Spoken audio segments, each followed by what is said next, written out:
Alright, so today we're going to break down the Tainan Dalpra versus Andy Murasaki from this year's 2025 Pans. So if you haven't seen it, spoiler alert, it goes like all their other matches, but still good, entertaining match, and there was a very important thing that happened in there in the match as far as the outcome goes that I want to discuss. I was watching the Flow Grappling. They did a little video talking to Tainan. Well, it was like a whole thing on Tainan. I think it was like his whole run, but there was a little interview in there where they were talking to him one of his earlier matches, and he talks about how he felt in the past.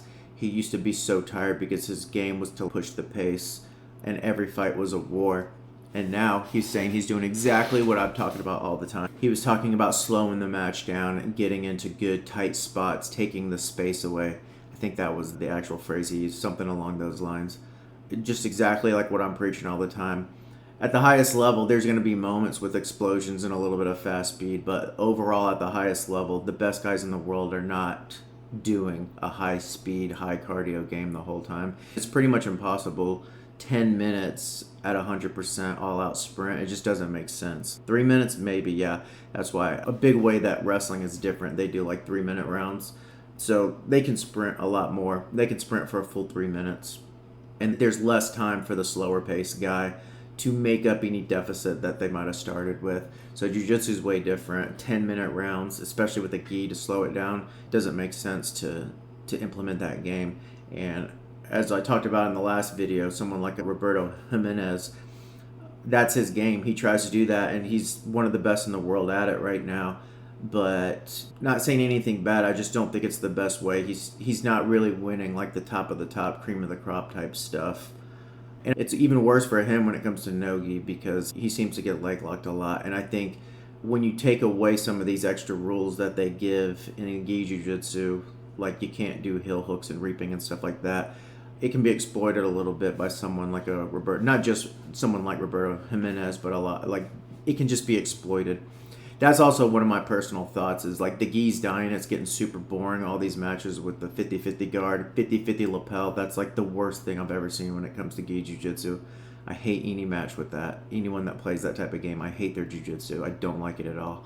And I think most people would agree with that. But to me, it doesn't make sense that you can't do a heel hook in the gi because they say there's too much friction with the fabric we can't get out. That makes no sense to me. Now, 17 years into this, I bought into that as like a blue belt and purple belt. But at a high level, there's ways out of everything. You could shut it down. It would make the gi evolve a lot more. I think it would fix that. If someone wants to stall in a 50-50 lapel guard, heel hook them. Like, solves it, fixes it. We don't even have to change rules as far as adding more rules to say that you can't do lapel guard or you can't play 50-50. We just take away some of the rules is the way to fix it. But anyways, that's a little side rant. I'll talk about that more in the future. But so here we are. I don't even remember where I was going with all that. All right, so start of the match right here. Pretty classic beginning for them. Andy, he's looking for the takedown, working the stand-up. Tainan pulls guard. This is typically how all their matches go. This is how Tainan's matches go against like the top guys.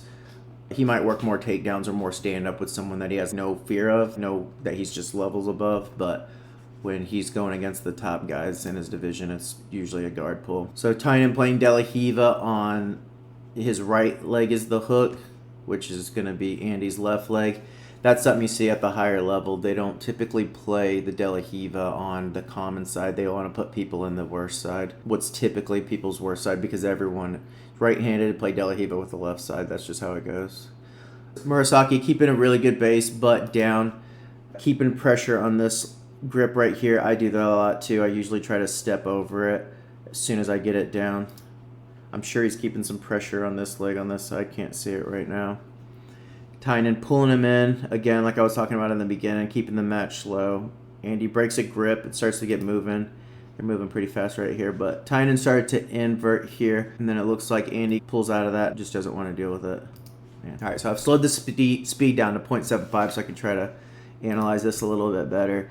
So the whole time he's been pushing on this leg to either step over or get this knee inside. I do this a lot too, and now he's got that knee inside, and he's going for it. It's putting a ton of pressure on Tainan's right hand right here, which is his guard because his left knee is also on the inside. So he's splitting the guard to get the pass. And Tainan still has a grip on Murasaki's left ankle right here, which holds him back. If that foot's not free, he can't go, and it can make him topple over and fall. As you see, he just put his hand down on the mat to keep his balance and stand up. So Tainan switches. He brings his knee on the inside right here, so this is K-guard style. Still holding the ankle, but Murasaki still has this, so it's going to be pretty hard to get to an actual K-guard right here. Extends his body, pushes him away right here, gets him to stand up real tall and take a big step backwards to keep from falling backwards. There was a little sweep attempt in there, but more importantly is it took the pressure off of Tainan.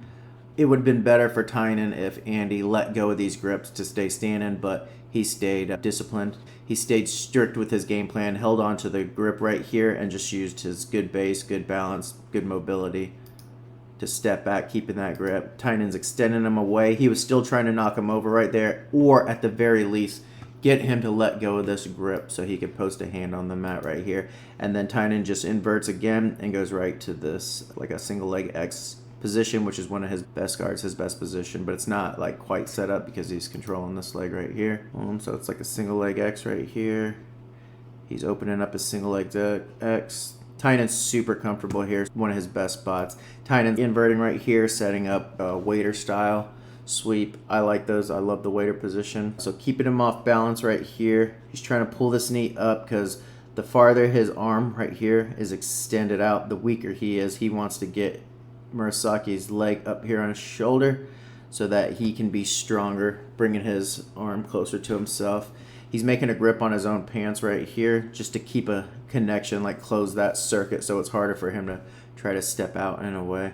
Kind of looks like before he connected that hand, this is my first time watching this since I watched it live, where I wasn't really analyzing too much, I was just watching, but looks like Andy could, before he connected that, maybe even through that grip, because it's probably not the strongest grip, he could probably take this leg and slide it this direction over here so that his left hip falls on Tainan, and he would be in a really good passing position right there. But if Tainan can keep this, then Andy would risk giving up his back if he couldn't break that grip when he did that. But that doesn't look like the strongest grip in the world to me. Almost like baseball slide to his left hip right here, and it would open all this up right here. And as long as he kept his, he could use that elbow to keep this leg from coming back in for the guard pass. But who knows? Maybe it just feels way different than it looks. Maybe it's way too scary to go for that. But Tainan here bumping. I think that bump got him to react, and it helped him set this up better. So he kept that grip, kept that connection on his own pants, and came up. It was like a waiter style sweep right here. And now he's coming up where he's basically in like a single leg X position. Tainan is Andy is on the bottom. So they get recentered, start going. Andy's looks almost like a very similar waiter style, but he inverts to that like waiter X type of position right there. He got his shin inside behind the knee. That's more of like a smaller guy style waiter game. And then he picks him up almost like Tominagi style. He gets his grip set up, and then he lifts Tainan up. And right here, I think this is it. Yeah, this was the most crucial point of the whole match right here from what actually transpired before the match ended. So when Tainan got his sweep, Andy accepted it, gave up 2 points, stayed on the bottom. Now right here you're going to see Tainan does not accept this. He doesn't care how dominant Andy's position is right there. Andy, I'm sure, assumes he's the better wrestler. He sees the single leg, gets a really good position, but Tainan does not accept giving up those 2 points. And this is super tactical, super strategic for the way this match works out. He gets almost a takedown, drops into a knee, gets up right here. Tainan is not worried about winning right now. He's worried about making sure he doesn't give up the 2 points. I'm sure he wants to get free, but he's not in a rush. He's believing in his technique. He's believing in his strength and his cardio and everything. And he's just trying to get Andy to give up. He's making sure he doesn't give up the 2 points. Because as you see right here, it's 2-0. If Andy gets this takedown, he gets 2 points, and then it's a tie match, which has huge consequences for the ending of the match. And then right here, he makes that knee grip. Tainan breaks it. And in a second, he's going to do what I think was the best thing he could have done. So he's just catching his breath first, try to get him a little off balance, gets underneath him and just picks him up. And then that was his best attempt. That was really good. And then Tainan doesn't accept it. He's giving up advantages right here, but not points. And he tries to get right back on it, sprawl, sprawl, sprawl, and then Tainan finally gets a position where he gets to put guillotine pressure on his throat. Either he keeps going for it and gets choked, or he just backs out and defends, and then it's over. The takedown's over. So they're gonna fix their belts right here, but from a strategy point of view, that was huge because at the highest level, a lot of gi matches, it's just like that 50-50 stuff. It's usually the only points people score at the highest level are gonna be the sweep points because it's easier to sweep people than to pass their guard. So Tainan pulled guard, came up, swept him, got 2 points. Then when Andy got his moment to score the 2 points back, keep the match even, he never got it. He reset, he fought it, they stood up. Now it's back to neutral. So Tainan can pull again, which is what you would think he would do. That's what he's done historically. He could pull again right there. And then if he gets another sweep, then it's 4-0.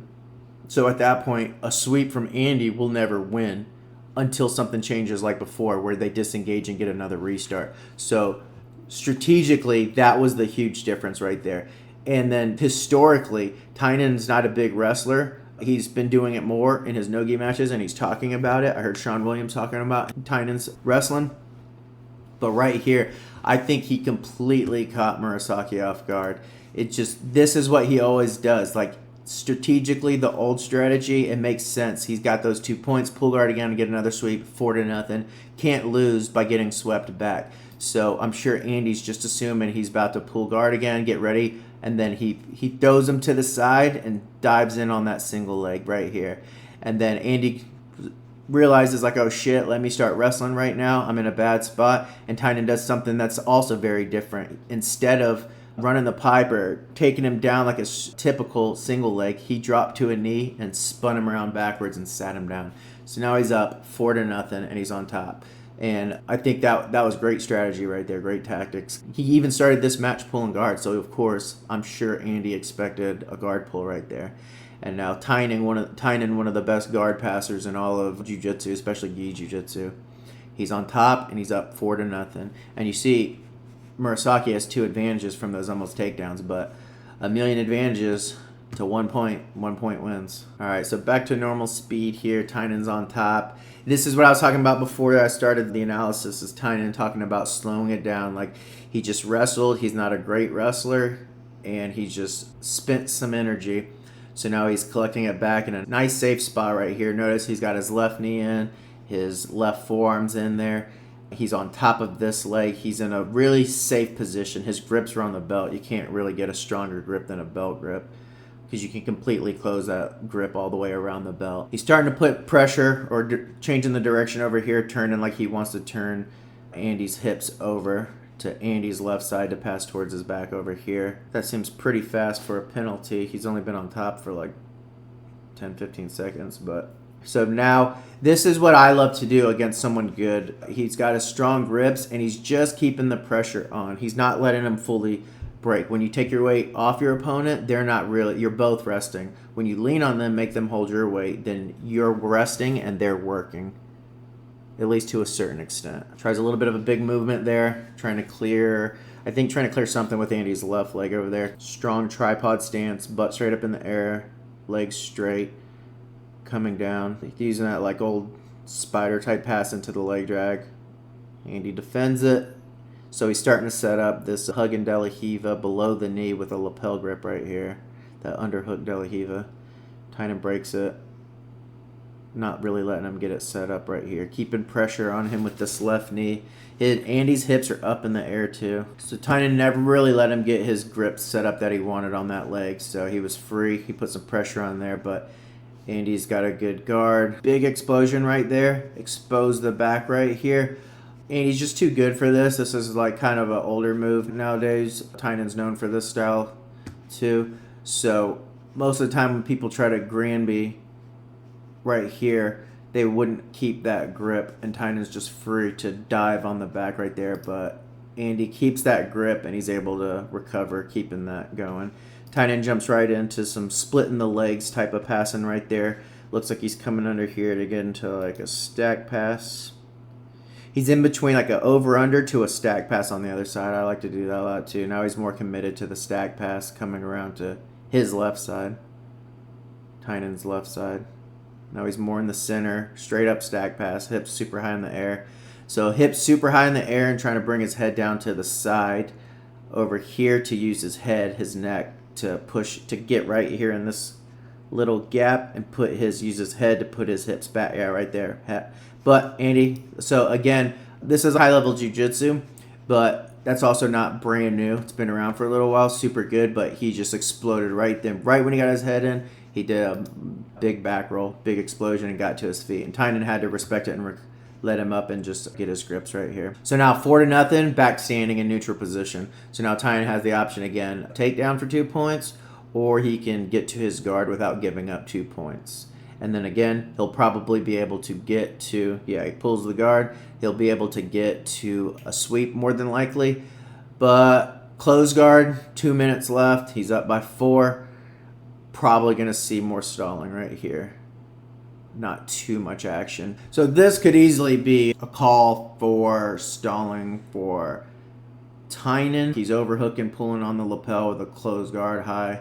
And he's making him work right here now, so it's getting a little less boring. But as soon as he sits him down, he got his knee in there, split his closed guard open. And now Tainan has to play at least a little bit right here. Stay safe right here. And I don't think Tainan's really trying to do too much right here. If this was earlier in the match, I think he would go for a big sweep. He tried one there, but I think he's mostly just staying safe. He's only going to come up for 2 if it feels super strong and solid. I think this is basically it. He's just holding on to his grips. He's got his double butterfly, staying safe. So that's where the match ends. And just great strategy for Tainan. I do think Tainan's just better than Andy, but they fought so many times that the tactics, I think, are making the bigger difference now. Oh, I forgot about that. He does get a sweep here at the end. He sets up another one of those single leg to waiter type position, gets the sweep, and solidifies it. So, like, you can't blame Andy for the last 2 points. He was trying to win. He wasn't going to win on points. He was trying to pass and submit, get something going. So he had to take more chances. He'd rather lose trying to win than just lose by 4 points. And I agree with that. Makes sense. But Tainan capitalized and sealed the deal. And that was it. Great tactical match for Tainan Dalpra here.